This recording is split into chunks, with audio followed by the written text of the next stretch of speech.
Hermano, buenos días con todos. En el nombre del Señor, Dios los bendiga en esta mañana y oremos para poder compartir la palabra que el Señor tiene para nosotros hoy. Te damos gracias, Dios, en esta mañana por este nuevo día y te encomendamos, Señor, este tiempo. Te encomendamos nuestras vidas, te encomendamos nuestras necesidades, todo, Dios, lo que tú conoces de nosotros que requiere de tu amor, de tu gracia, de tu bondad, de tu presencia, la entregamos a ti hoy.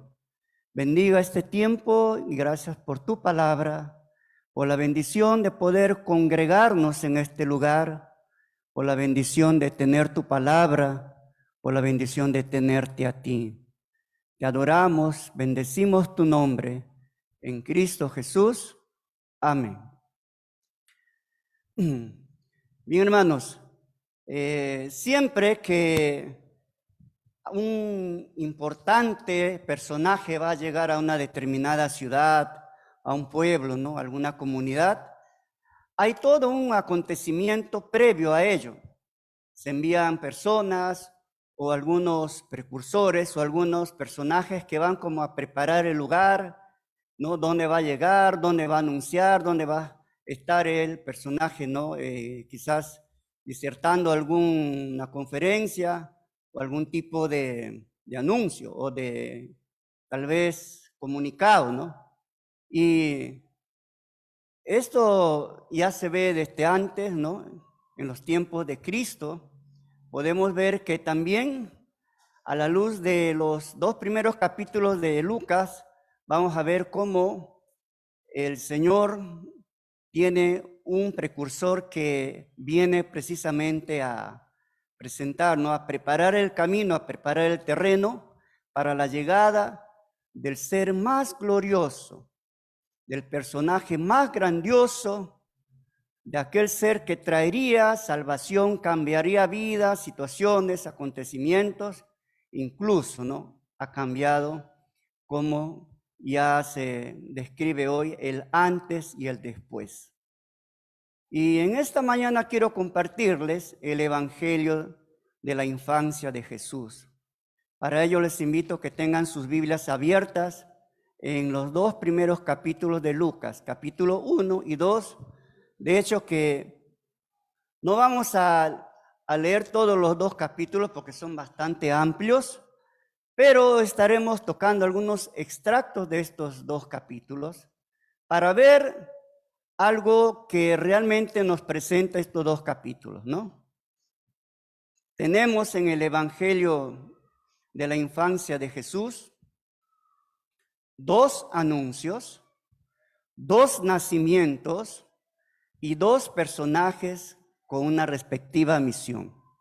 Vamos a ver el primero, dos anuncios.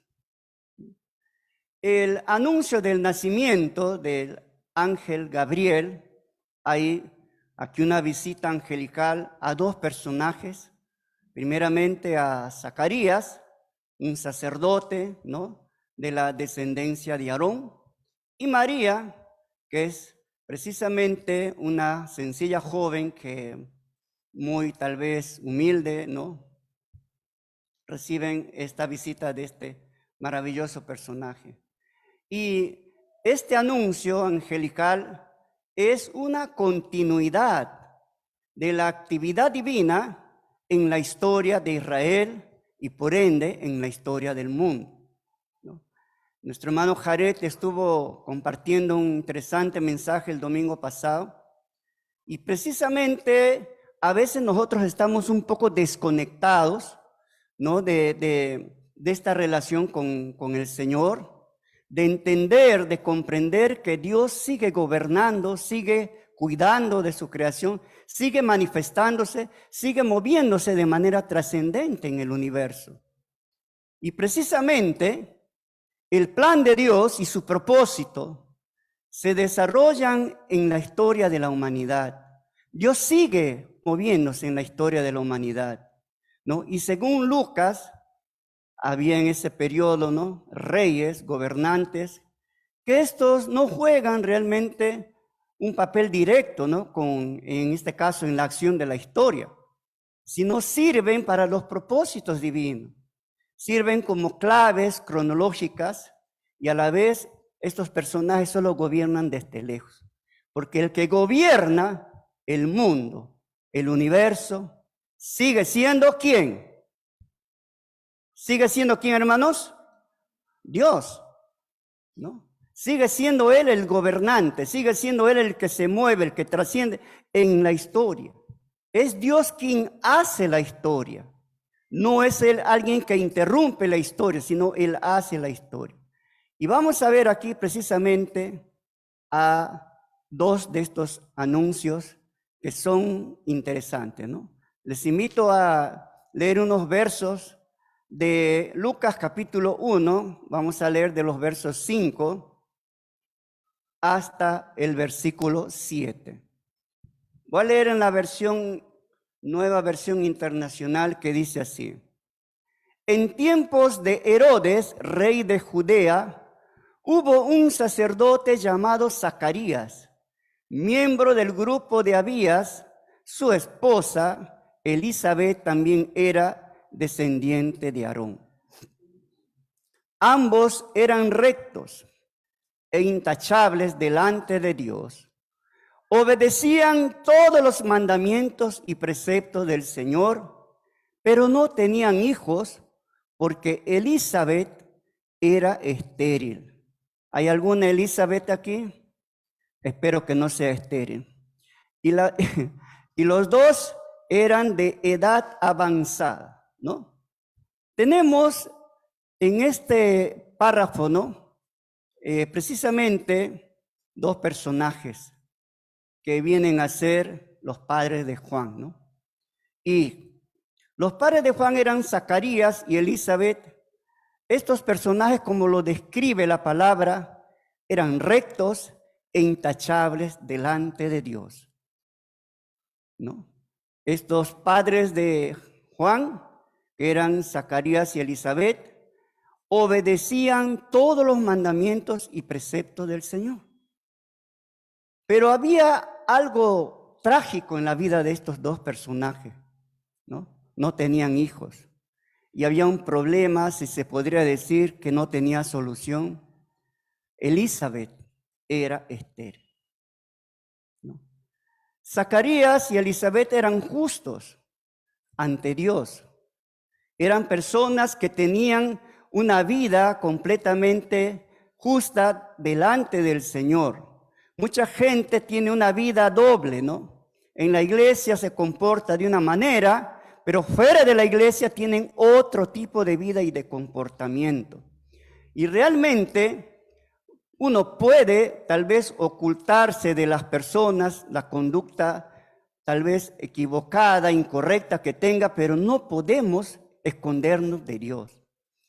Elizabeth y Zacarías tenían una vida recta delante de Dios. Tenían una vida intachable. Esto es grandioso. Una vida íntegra y consagrada a Dios, ¿no? Estos dos esposos, y esto es lindo, cuando realmente en un matrimonio, ¿no? Existe esta unidad. Ambos eran justos, ambos eran obedientes, ambos eran personas que se dedicaban a servir al Señor, obedecían los mandatos de Dios y la palabra del Señor, estaban completamente dedicados al servicio del Señor en el templo, ¿no? A pesar del problema que ellos tenían, no tenían hijos, y realmente esta esterilidad en Israel era una especie de maldición, ¿no? Dentro de 7 tipos de personas, una de ellas era que las personas que no podían tener una relación con Dios, no podían de alguna manera disfrutar en ese sentido, ¿no? De la gracia, de la bondad de Dios, eran las personas estériles, en este caso mujeres, ¿no? Y esto era como un tipo de agravio, como un tipo de tal vez una crisis o una desgracia, ¿no? Privada que se reflejaba en este matrimonio. Pero realmente, ¿no? El hecho de que ellos no podían tener hijos, ¿no? Lo cual era visto como una especie de maldición por la esterilidad de esta pareja honrada, era como un infortunio, ¿no? Quizás una desgracia privada, pero a la vez la esterilidad aquí de Elizabeth simbolizaba, ¿no? No solamente el tipo de tal vez maldición en este matrimonio, sino también como un tipo de maldición que representaba o simbolizaba, ¿no? La situación, la crisis espiritual de la propia nación de Israel, ¿no? Y precisamente esto se describe o se explica porque el nacimiento de Juan no solamente se limita a traer un tipo de gozo particular o familiar, sino que también, ¿no?, promete ser una buena noticia a toda la nación desconsolada de Israel, ¿no? Entonces, en este aspecto, algo que podemos en esta mañana, hermanos, considerar era esto. Dos vidas que a pesar de toda la situación que tenían, que tal vez podrían ellos estar sintiéndose sin esperanza, sintiéndose tristes, sintiéndose hasta tal vez resentidos con Dios, vemos a dos personas muy dedicadas al servicio del Señor, muy dedicadas a vivir una vida intachable, impecable, recta delante de Dios. Y esto va a traer posteriormente una gracia, una bendición muy especial, ¿no? Y algo hermoso que se puede ver aquí es esto. Eran marido y mujer dedicados al servicio del Señor. Marido y mujer que vivían consagrados, vivían de manera justa delante del Señor. Yo lamento muchos hermanos que sufren cuando la esposa tal vez no lo acompaña, no está allí caminando con ellos fieles, o el esposo, ¿no?, está en otro lugar y mientras la mujer aquí dedicada al servicio del Señor. Esto es un desafío para cada uno de nosotros. Y precisamente, ¿no?, se requiere en el matrimonio esta unidad, esta vida de consagración, de entrega, ¿no?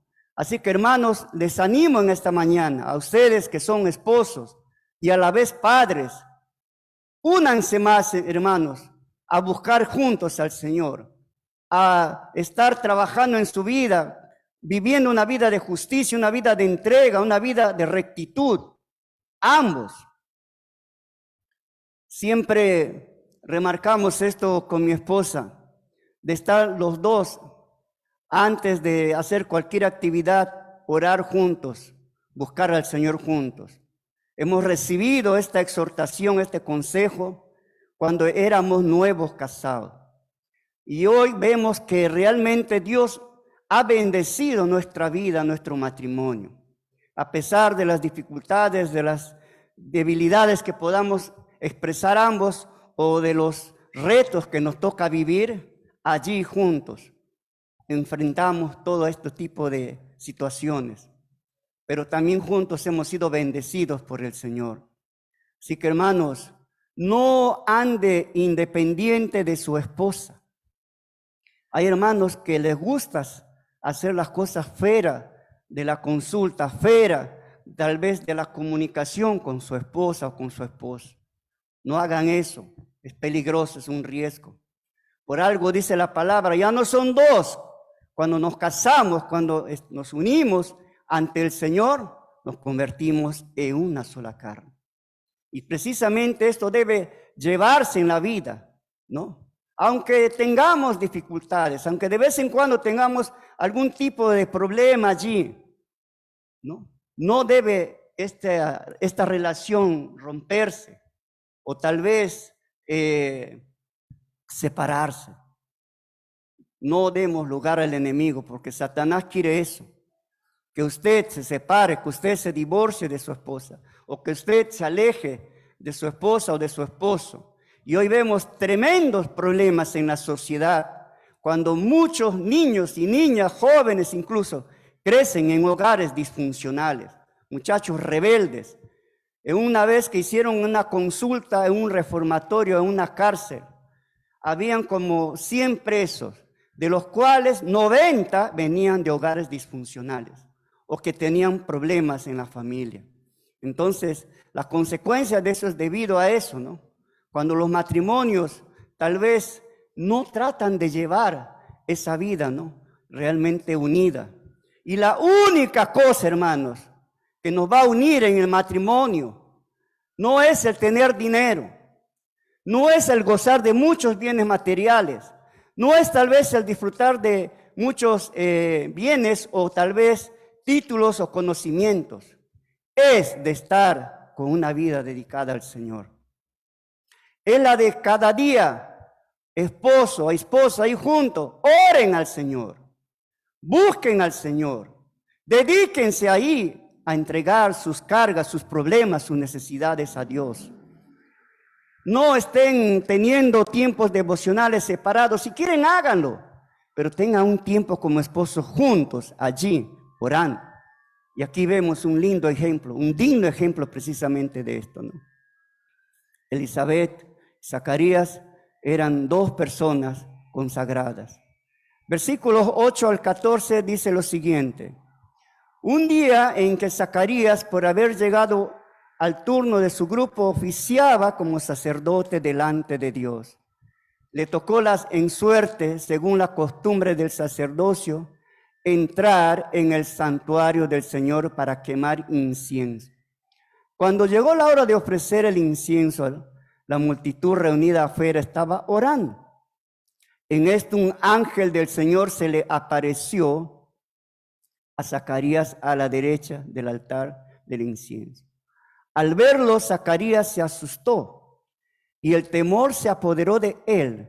El ángel le dijo: no tengas miedo, Zacarías, pues ha sido escuchada tu oración. Tu esposa Elizabeth te dará un hijo y le pondrás por nombre Juan. Tendrás gozo y alegría y muchos se regocijarán en su nacimiento. En este párrafo vemos un anuncio allí inesperado, ¿no? Zacarías estaba oficiando, ¿no? Estaba en el templo y tenían los sacerdotes un privilegio, ¿no? De quemar el incienso allí dentro del lugar santo. Y Zacarías recibió esto como un privilegio muy especial. Y él, estando allí haciendo este oficio, ¿no?, recibe una visita inesperada. No puedo realmente poner en mi mente esta sorpresa allí cuando él está allí orando, está tomando un tiempo de oración, de adoración al Señor. Se le aparece una figura angelical allí, ¿no? Él entra en temor y allí el ángel le dice: no temas, soy Gabriel y traigo un mensaje para ti. Él está en el templo, él está orando, él está allí dedicando un tiempo de adoración, de comunión con el Señor. Y allí, en ese tiempo, en ese lugar y en ese momento que él está buscando al Señor, hay una respuesta. Hay una respuesta. Y precisamente esta respuesta que él recibe allí es de una oración que él hacía al Señor por mucho tiempo quizás. Recuerden acá que Elizabeth y Zacarías ya eran ancianos. Habían orado no se sabe por cuánto tiempo, pero ellos pedían un hijo, querían un hijo. Y acá le dice el ángel: te vengo a anunciar que Elizabeth, tu esposa, va a tener un hijo. ¿Se pueden imaginar la sorpresa allí? Pero Dios, hermanos, nos puede estar hablando muchas veces. Tal vez esta mañana le está hablando a usted, pero muchas veces no escuchamos al Señor, distraídos, pensando en qué cosas quizás, o nuestra mente por allí divagando, otros un poco medio adormilados, otros allí con el celular en la mano, respondiendo mensajes, tal vez hasta escuchando otra cosa menos la palabra. ¿Cómo tú puedes oír el mensaje de Dios? ¿Cómo tú puedes escuchar a Dios que te está hablando si tú estás distraído en otras cosas? Y este es el pecado más grande de nosotros, ¿no? Oímos todo menos la voz de Dios. Estamos atentos al que está a mi lado, o qué clase de ropa trae, o qué está diciendo, o qué está murmurando. Nos distraemos por cualquier mínimez. Y eso hace que no estemos nosotros atentos. No conocemos la voluntad de Dios porque no escuchamos su palabra.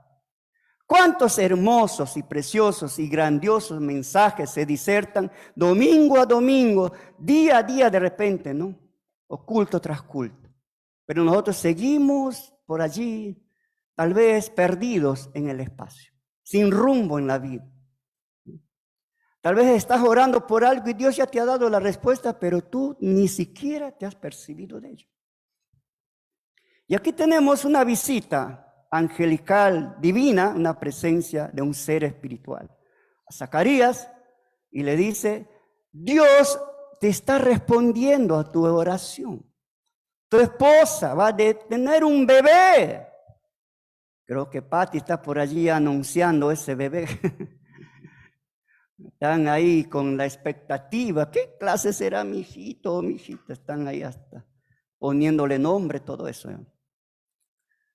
Y él acá responde, ¿no? Hay una respuesta en el versículo 18 de Zacarías. ¿Qué dice? A ver, por favor, léanlo, hermano. Lucas 1:18, ¿qué dice? ¿Cuál es la respuesta aquí de Zacarías?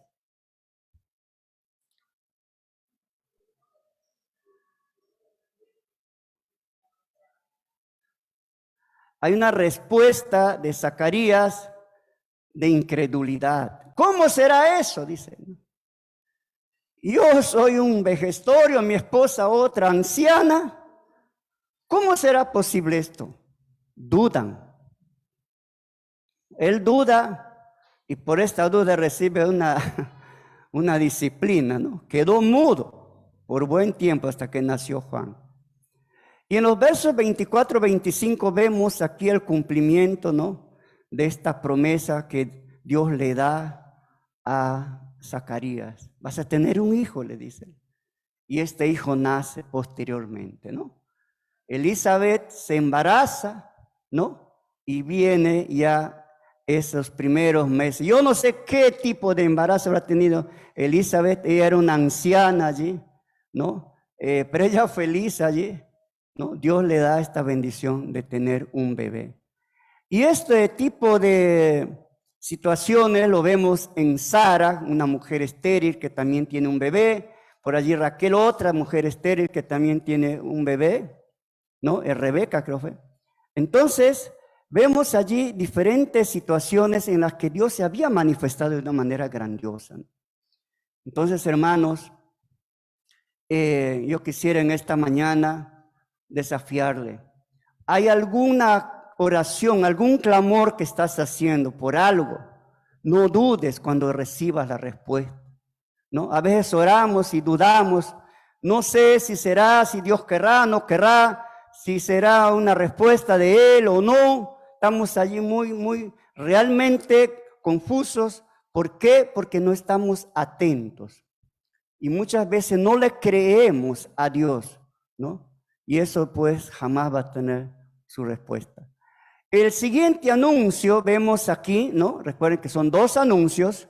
El primero es a Zacarías y el segundo vemos aquí que es a María. El anuncio del nacimiento de Jesús, el Salvador del mundo. El primero es el anuncio del nacimiento del precursor del Salvador, que es Juan, y aquí vemos el otro anuncio, ¿no? Les invito a leer allí, vamos a leer unos versículos, ¿ya? Seguimos en Lucas capítulo 1, este capítulo tiene 80 versículos, así que yo no les voy a predicar los 80 versículos, ustedes lo estudian en casa ya, porque si no aquí nos pasamos toda la semana. Ya, vamos a leer versículos del 26 al 38, dice así: a los 6 meses, Dios envió al ángel Gabriel. Elizabeth ya estaba ya gestando, feliz ahí la viejita, ¿no? Con 6 meses de embarazo, no sé si habrá tenido náuseas, habrá vomitado, no sé qué habrá pasado con ella, pero ella ya está esperando sus bebés, ¿no? Pero aquí nuevamente interviene, ¿no? La presencia de Gabriel. Gabriel visita ahora a Nazaret, va a Nazaret, un pueblo de Galilea, a visitar a una joven virgen comprometida para casarse con un hombre que se llamaba José, ¿no? Descendiente de David. La virgen se llamaba María. El ángel se acerca a ella y le dice: te saludo, tú que has recibido el favor de Dios. El Señor está contigo. Ante estas palabras, María se perturba y se preguntaba: ¿qué podría significar este saludo? No tengas miedo, María, Dios te ha concedido su favor, le dijo el ángel. Quedarás encinta, darás a luz un hijo y le pondrás por nombre Jesús. Él será un gran hombre y lo llamarás Hijo del Altísimo. Dios el Señor le dará el trono de su padre David y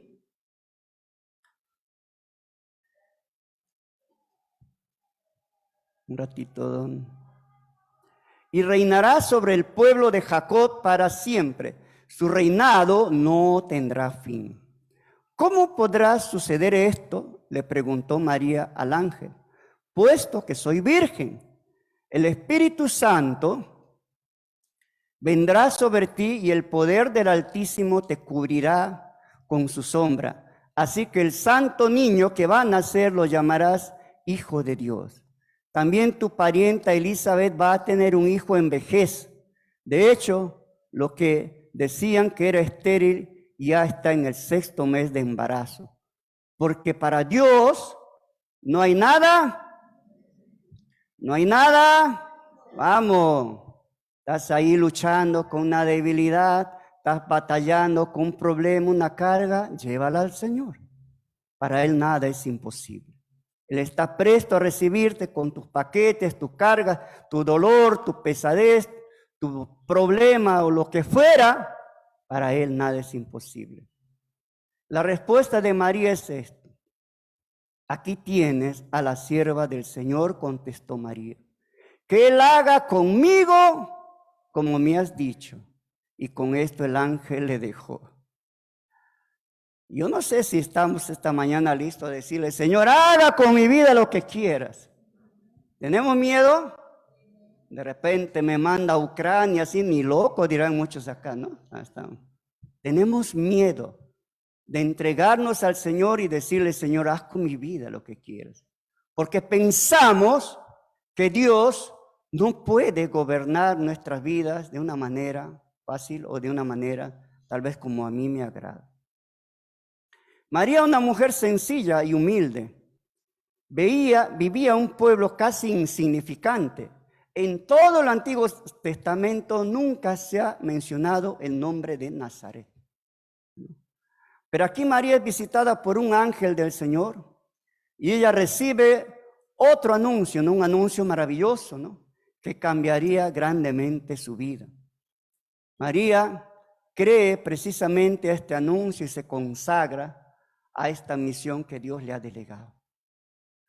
Una vez más, hermanos, observamos aquí que es Dios quien toma la iniciativa. En todos los grandes acontecimientos de la historia humana, es Dios el que toma la iniciativa. Es Dios quien se revela al hombre. Es Dios quien se acerca a nosotros. Es Dios quien nos extiende la mano, misericordioso, para decir: levanta. Él es el que toma la iniciativa, ¿no? Y precisamente en estos anuncios podemos ver algo especial, ¿no? Una evidencia en la que realmente no es que Dios irrumpe en la historia humana, sino que Él es el que hace la historia de la humanidad. Y precisamente, ¿no? Ya habían pasado 6 meses desde la visita de Gabriel a Zacarías. Juan ya estaba, ¿no?, en ese proceso ya de gestación, y ahora María es visitada, ¿no?, pero en otro escenario. Zacarías recibe la visita en el templo, ¿no?, del ángel, ¿no? Zacarías era un personaje importante, ¿no? Era un sacerdote, tenía precisamente, tal vez en cierta forma, ¿no?, ante los ojos del judío, ¿no?, o sea, cierta dignidad. Pero María es un personaje que tal vez no es muy distinguido, ¿no? Ella vive en una ciudad que no es muy importante, ¿no? Era una mujer joven, virgen, humilde, estaba desposada, ¿no?, para casarse. Y ella recibe esta visita del ángel y también el saludo cuando aquí el ángel le menciona, ¿no? Que ella precisamente, ¿no? Ha encontrado, le dice el ángel, tú, María, has hallado gracia ante los ojos de Dios, ¿no? Tú has hallado gracia, ¿no? Y esta palabra expresa precisamente algo muy significativo en la Biblia. ¿Se acuerdan en Génesis, en Noé? ¿Qué dice la Biblia acerca de Noé? Noé halló gracia ante los ojos de Dios. Y esta expresión de la gracia de Dios, la gracia divina, ¿no? Precisamente es aquí María, ¿no? Objeto de la gracia de Dios, porque Dios de alguna forma, ¿no? Se describe, o esta expresión significa que Dios confiaba en María para hacer algo, para llevar a cabo algo, e incluso, ¿no? Soportar algo grandioso. La gracia que recibiría María, ¿qué sería? Tener un hijo. Pero no es un hijo cualquiera, ¿no? No es un hijo tal vez que vendría por una intervención humana. Es un hijo especial, ¿no? Es el Hijo de Dios. Y ella era virgen. ¿Cómo quedaría encinta? Pero quiero detenerme en esta expresión, halló gracia. Cuando Dios nos delega algo, hermanos, tal vez tú recibas alguna encargo del Señor, alguna misión, algún propósito, alguna cosa que el Señor te encarga y te dice, Carlos, José, Pedro, Carmen, María, lo que fuera. El Señor es precisamente cuando nos encarga una misión o nos delega alguna responsabilidad, es porque confía en nosotros. Cree en que tú vas a llevar a cabo esa misión. Cree en que tú puedes hacer ese trabajo, ¿no? Y realmente nunca Dios nos va a dar algo que nosotros no podamos llevar, no podamos hacerlo, no podamos realizarlo o no podamos soportarlo. Y eso es algo que debemos buscar. Pregúntale al Señor, ¿qué quieres que Él haga con tu vida? ¿No? Y precisamente algo que me impacta mucho aquí, que es un punto que tal vez lo voy a pasar muy rapidito, es cuando Juan y Jesús son dos personajes que realmente reciben una misión de parte de Dios. Juan recibe una misión de Dios. María recibe una misión de Dios. La misión de María era dar a luz un hijo. Este hijo iba a ser el Hijo de Dios, el Salvador del mundo. Un hijo que vendría precisamente de la misma presencia del Señor. Era el Hijo de Dios, no era cualquier. María con esto no se exalta, no se envanece. Ah, mira, voy a ser la madre. Ah, mira, soy alguien especial. ¿Por qué Dios me eligió a mí? Mira, yo habré tenido algo especial. No. María con humildad dice, hágase con la sierva del Señor su voluntad.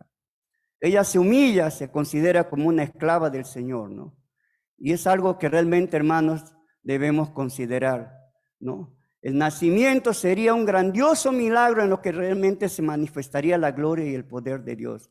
Ante este anuncio, ¿no? María se humilla y dice al Señor, hágase en mí tu voluntad. Yo espero que esta mañana, si el Señor te está hablando, dile, Dios, haga con mi vida tu voluntad. Me rindo a ti. Quiero que me uses. Realmente, hermanos, hoy necesitamos mucho de hacer la obra del Señor.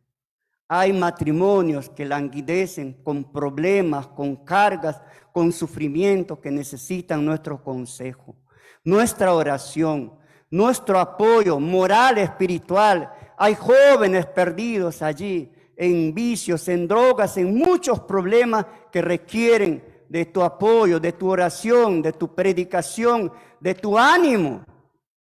Hay miles de niños abandonados en la calle. Hay muchas familias perdidas en la oscuridad. Hay mucha gente que está sufriendo terribles problemas, crisis espirituales, emocionales. ¿Qué hacemos como iglesia nosotros? ¿Cuál es nuestro tiempo? ¿Cuál es nuestra actividad cada día? ¿Cuál es nuestro trabajo? ¿Cuáles son realmente nuestras actividades que hacemos todo el día, ¿no? Muchas veces podemos pasar horas y horas chateando, conversando, pasando tiempos preciosos que pudiéramos estar ocupados en estar sirviendo al Señor o comunicando su palabra. 2 anuncios de 2 nacimientos, los 2, por si acaso, milagrosos. Uno de una mujer estéril, avanzada en edad, una viejecita, va a dar a luz. No sé si tenía 80 años por allí, ¿no? La otra es una virgen, pero también va a dar a luz.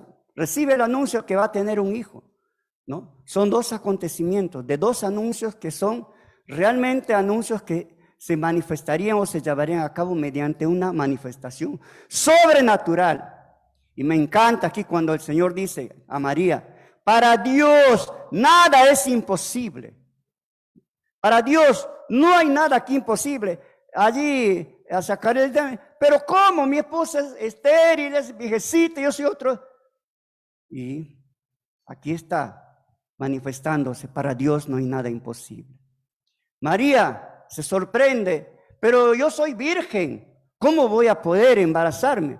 Para Dios nada es imposible. Tal vez tú esta mañana digas, pero yo no puedo hablar, yo no puedo predicar, yo no puedo tal vez hacer el trabajo que hacen muchos hermanos. Soy limitado, soy débil, tal vez soy chiquito o de repente no tengo esa fluidez para hablar. Solo dile, Dios, aquí estoy. Úsame donde tú quieras. Amén. Hoy necesitan levantarse ejércitos de jóvenes, señoritas.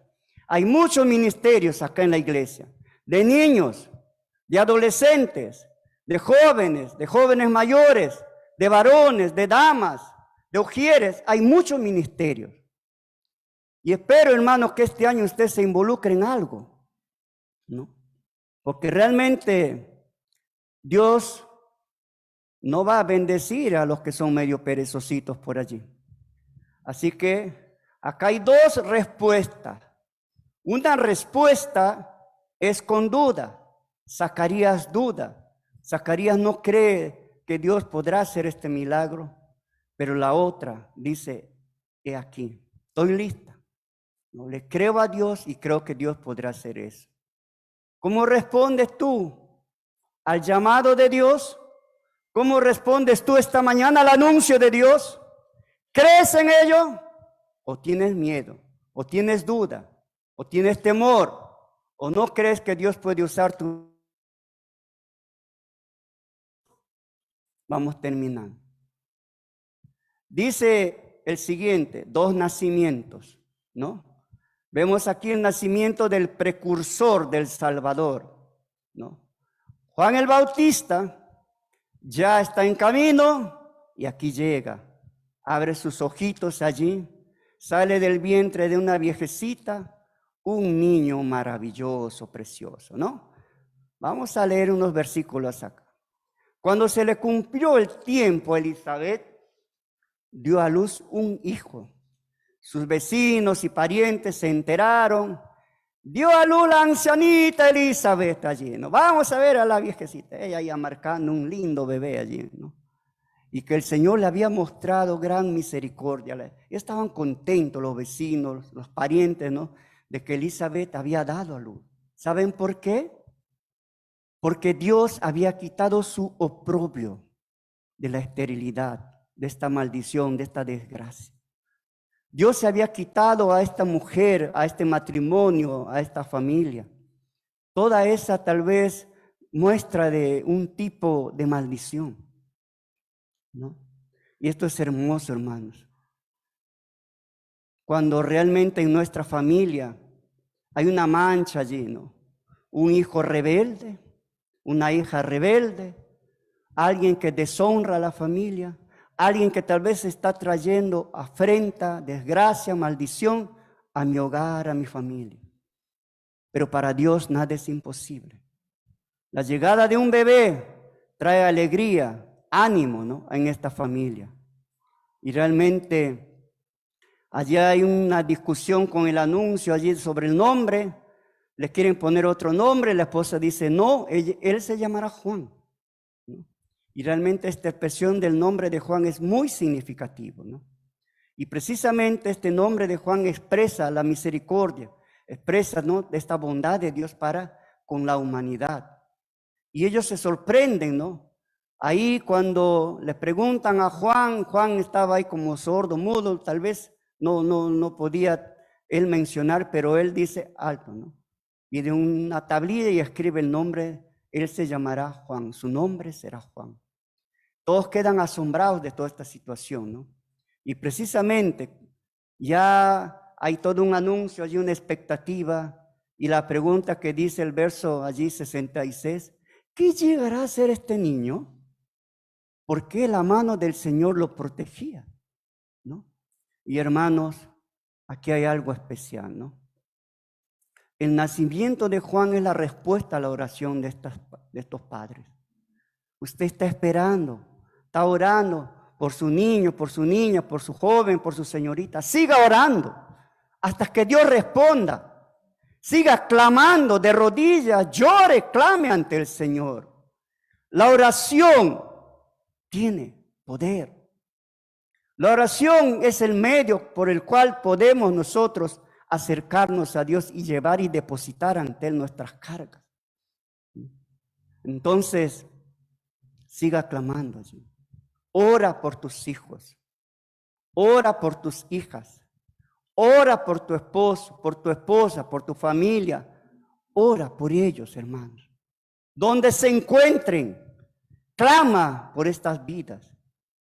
Para que un día tengas la gratitud, el gozo, la alegría de ver una respuesta de Dios cuando se manifiesta en tu hogar el cambio de estas personas. El nacimiento de Juan es una demostración de la gran misericordia de Dios. Y precisamente este nacimiento trae mucho gozo, mucha felicidad, trae impacto, pero también trae una gran responsabilidad, ¿no? Y la narración de la infancia de Jesús era un patrón de promesa y cumplimiento. Jesús es el cumplimiento de las promesas que Dios había hecho a David, que fueran realmente interpretadas, ¿no?, para referirse como la venida del Mesías, ¿no? Y en este contexto se observa precisamente todo un acontecimiento sublime, ¿no? La era de la salvación ha empezado, ¿no? Precisamente con la presencia del ángel, habían pasado muchos años de silencio. No había una manifestación profética, no había una intervención divina, como un silencio bastante largo, ¿no? Y Israel se encontraba en una gran oscuridad y tinieblas espiritual. Pero con la llegada aquí de este niño, del precursor del Salvador, ha empezado precisamente la era de la salvación. Y aquí vemos la fe que ha sido perfeccionada de Zacarías que duda, ¿no? Más la intervención del Espíritu Santo conducen a Zacarías allí en un cántico, él irrumpe y comienza ahí a profetizar acerca de esta bondad de Dios, pero también a describir lo que sería el ministerio de Juan, ¿no?, el Bautista. El nacimiento de Juan era una respuesta a la oración de estos, ¿no? Y precisamente, hermanos, vemos que el nacimiento de Juan era una muestra de la gran misericordia del Señor. ¿Sabe por qué? Porque quitó el oprobio de este matrimonio sobre esta maldición de la esterilidad, pero también, ¿no?, trae este personaje, ¿no?, como viene a preparar el camino, el terreno para la llegada de Cristo, trae una bendición muy especial. El nacimiento de Juan trajo un gran impacto, trajo alegría y bendición. Y aquí quiero desafiar. Los hijos, las hijas, los bebés, los adolescentes, los niños, las niñas que tienes en casa, son una bendición de Dios. Son un regalo de Dios. Son una dádiva. Dice el Salmos, es una herencia de Jehová, ¿no? Así que no reniegues con tus hijos. No te sientas mal por ello. No lo veas como una carga, como un problema. Hay padres que maldicen a sus hijos. Se sienten tan ofuscados, tan impotentes, que a veces sale de la boca esa palabra que realmente es terrible, ¿no? Maldito, maldita la hora en que te diga. Eso es horroroso. Nunca traten de hacer algo de esa naturaleza, porque los hijos deben ser un motivo de alegría, deben ser un motivo de gozo, pero también es un motivo de gran responsabilidad. Estos niñitos que nacen allí, ¿no? Y aun cuando son pequeñitos, son un tremendo diamante en bruto, ¿no?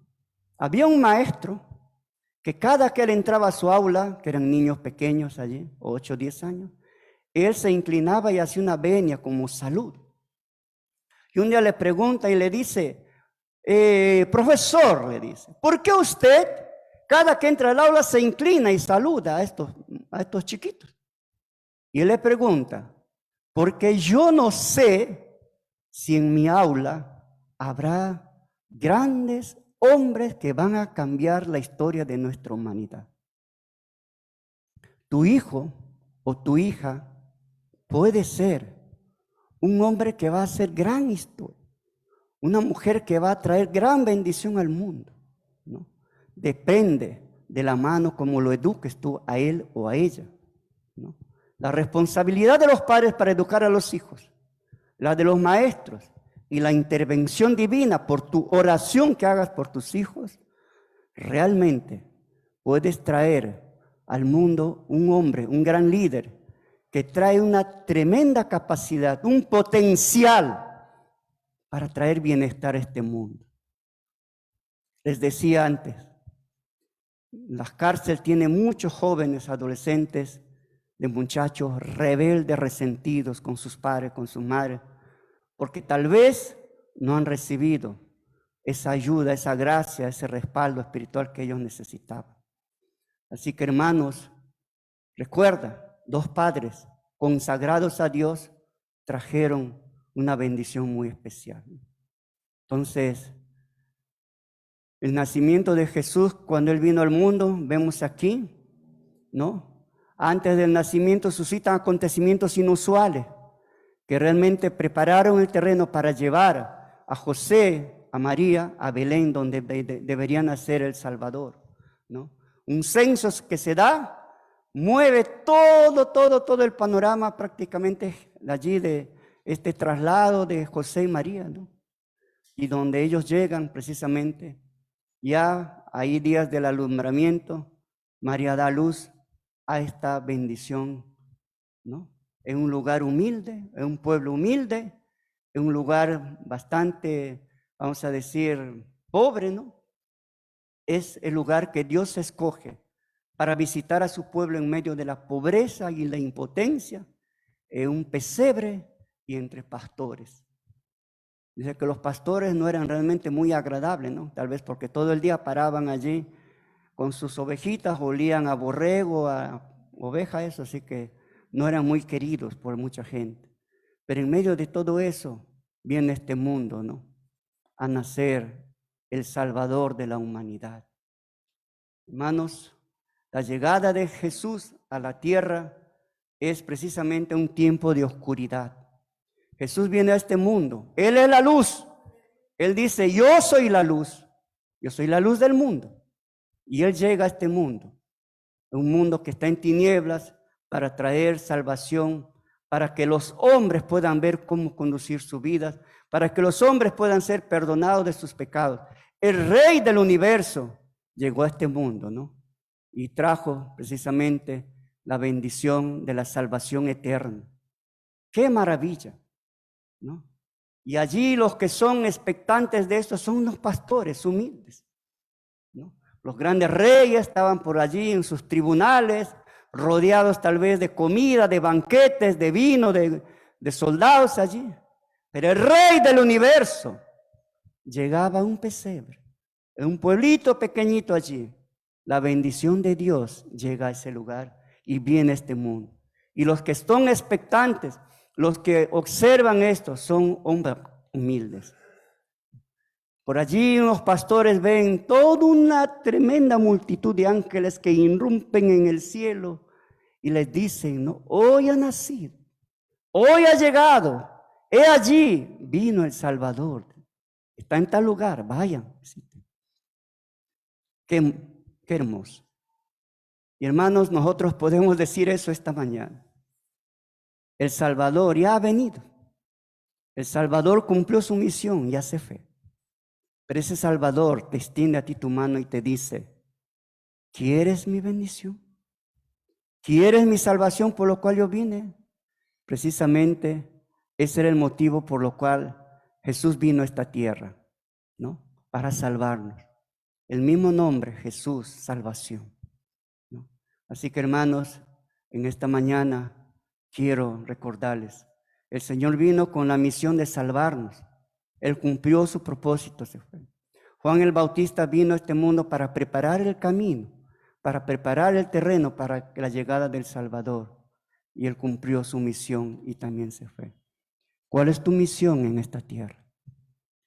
¿Cuál es la razón por la que existes? Dios no nos ha creado por casualidad o no nos ha creado sin ningún tipo de propósito. Hay un gran propósito por lo cual tú estás aquí esta mañana. Hay una tremenda misión, bendición que Dios tiene para ti. Solamente tú tienes que responder como María. He aquí, tu siervo, tu sierva. Hágase con mi vida la voluntad tuya. Vamos a orar. Señor, en esta mañana te damos gracias porque sabemos que tú tienes un glorioso plan para nuestras vidas. Porque sabemos, Señor, que tú sigues conduciendo, guiando y manifestándote en la historia de la humanidad.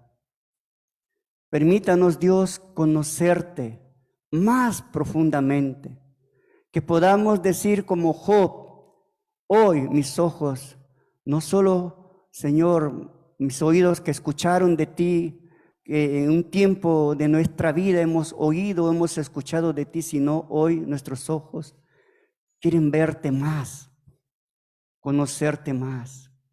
Ayúdanos a tener esa comunión, esa relación contigo más a profundidad, para conocerte no solo a ti, sino también cuál es tu voluntad para nuestras vidas, Señor.